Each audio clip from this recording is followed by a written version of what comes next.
Apa kadung như mơ cô ấy yang tìm tơ bu con sang yang ran ngay phô phô ở chiều tây mông ngã sang ta hi bom mông mây lăng nhi bớt ta bay nắng sẽ sang pan chiều tây mông sang chiều nhẹ và ông ở cái liền ta hi chăm trông bơ cú chim bơ lên pan ở lệ chiều mơ khi mà nghiêm chỉ nghìn mơ tuốt na chính duy lì trên gì có quan nhiều chú quan khi nghìn phải vang lầm lầm và ra cô ta tìm lắm hết cũng là xa có quan nhiều hình nhạc cu lim hơi nhạc ya pha mang chậm vậy cha lo vang vậy cha tìm lắm hết cũng xa hi sam cơ cun lim tê bơ ta chính người là lem yang nhạc yang ai chu tây mong sang bơ phai giờ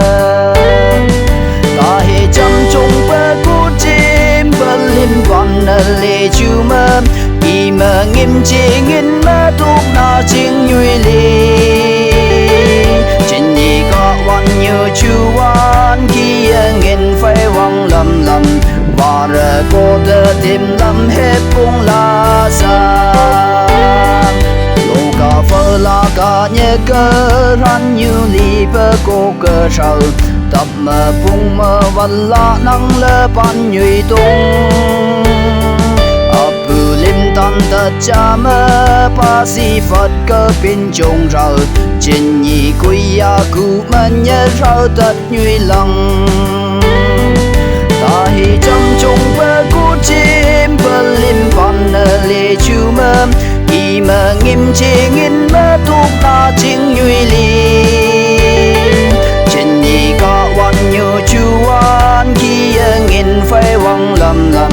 và rồi cô ta tìm lắm hết cũng là giờ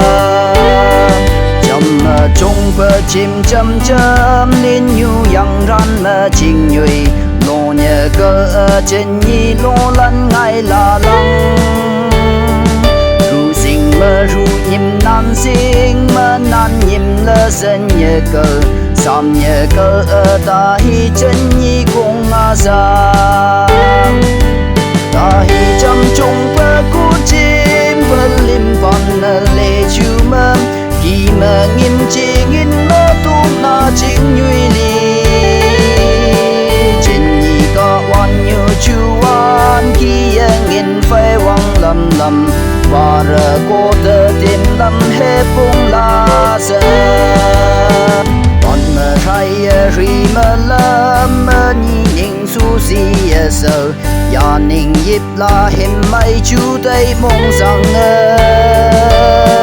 nằm ninh yang ai li bơ la ta hi cô ai yang ba la chiều tây mong rằng ngân ấy yang trên cái li ta hi chăm chung bơ cú chim bơ lim ya phân pan chu mơ khi mà nghiêm chỉ nghìn mơ thuốc na chính nhụy li trên nhị có quan nhiều chu an khi nghìn phải vang lầm lầm và rồi cô ta tìm lắm